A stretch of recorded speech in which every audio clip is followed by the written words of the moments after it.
Ada banyak cara untuk meningkatkan ekonomi sebuah negara, mulai dari membuat kebijakan yang pro rakyat, kemudahan berusaha, kesamaan peluang di dalam akses pendanaan, pasar bebas yang diterapkan tanpa intervensi regulator yang memihak ke perusahaan besar atau ke perusahaan BUMN, pasar adil atau fair market, bertumbuh pada kualitas dan servis, bukan pada kekuatan modal besar dan keberpihakan peraturan yang direkayasa. Membiarkan IKM atau industri kecil menengah untuk mengkopi merek-merek besar dunia, membiarkan mereka tanpa izin berusaha untuk membuat atau memproduksi barang-barang apapun tanpa izin itu, karena barang itu tidak dimakan, tidak dimasukkan ke mulut yang mungkin berefek bisa mematikan. Beda dengan industri makanan, jamu, obat-obatan. Ini harus dijaga karena benda-benda ini tadi adalah sesuatu yang dimasukkan ke tubuh manusia dan itu harus dijaga. Sekali lagi, kalau pupuk, fashion, benda beginian nggak akan ada yang makan. Ya biarkan saja tanpa izin, biarkan pasar yang memutuskan. Ada lagi cara membangun ekonomi Indonesia yang lebih agresif. Sampai saat ini belum dilakukan oleh pemerintah, yang coba kita usulkan, semoga bermanfaat. Kepada Pak Presiden, kita tidak saling kenal. Bagaimana kita bersahabat lewat udara saja. Cara ini akan lebih cepat dan lebih baik karena tidak mengganggu konstelasi politik di sekitar istana. Pak Jokowi, bersama ini kita bermaksud menyampaikan ide untuk memajukan bangsa Indonesia ini, ekonomi Indonesia ini, melalui strategi ekonomi yang banyak dibicarakan saat ini, yaitu MMT. Proyek ini kita sebut namanya Jokowi Boys, atau bahasa lainnya adalah anaknya Pak Jokowi. Prinsip sederhananya begini, kita ingin membangun ekonomi mikro langsung oleh pelakunya. Kita tahu membangun ekonomi paling cepat adalah modali mereka yang sudah terbukti berhasil. Usahanya jalan, manajemennya bagus, profitnya bagus. Pasti orang itu sanggup dan punya leadership yang bagus, punya manajemen skill yang bagus, dan nalurinya mencari peluang bisnis serta profit pasti sudah mumpuni.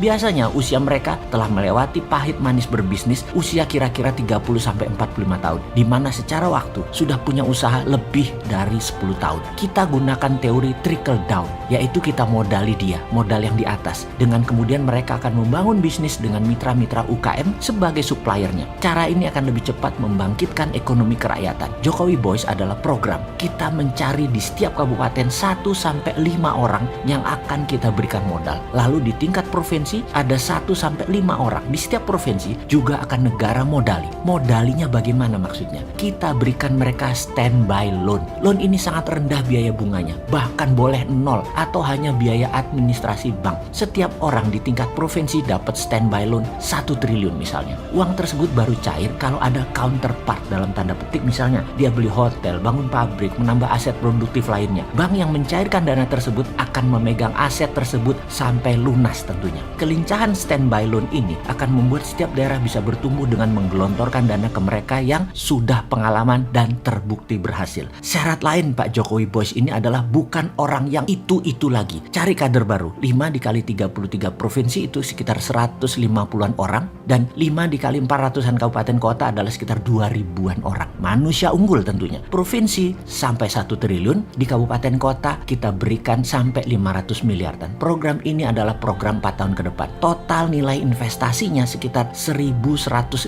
triliun, di mana APBN nasional adalah per tahun 2.000 triliun, atau 4 tahun adalah 8.000 triliun. Anggaran Jokowi Boys ini sekitar 15%-an dari APBN, dan dana ini bukan dana hilang. Ini investasi karena kembali semuanya. Bukan seperti bansos yang ternyata dimakan juga sama pejabatnya. Bank BUMN dan lembaga keuangan milik negara mampu menangani hal ini karena uang beredar nasional adalah 6.000 triliun. Bank BUMN menangkap lebih dari 60%-nya. Kita tahu UKM dan IKM itu tumbuhnya bisa 30% per tahunnya. Demikian juga pengusaha swasta. Kalau menggunakan trickle down teori ini, strategi ini akan terukur kemajuannya dan pertumbuhannya. Dalam 4 tahun, setiap tahunnya pertumbuhan nasional garansi akan tumbuh lebih dari 9% karena didorong oleh 2.000-an orang utama yang akan mengangkat 10 juta orang langsung dan tidak langsung, yang akan meningkatkan ekonomi 20%-an per tahun. Saya yakin Pak Presiden punya tim yang mampu menyeleksi, mengawasi, menumbuh kembangkan orang pilihan tersebut untuk jadi agent of changes ekonomi nasional. Oh iya, pastikan satu hal lagi Pak Presiden. Mereka yang terpilih nanti pastikan mental dan ideologinya patriotis, nasionalis, NKRI garis lurus. Lalu pastikan jangan kasih ke Bosman Mardigu ya.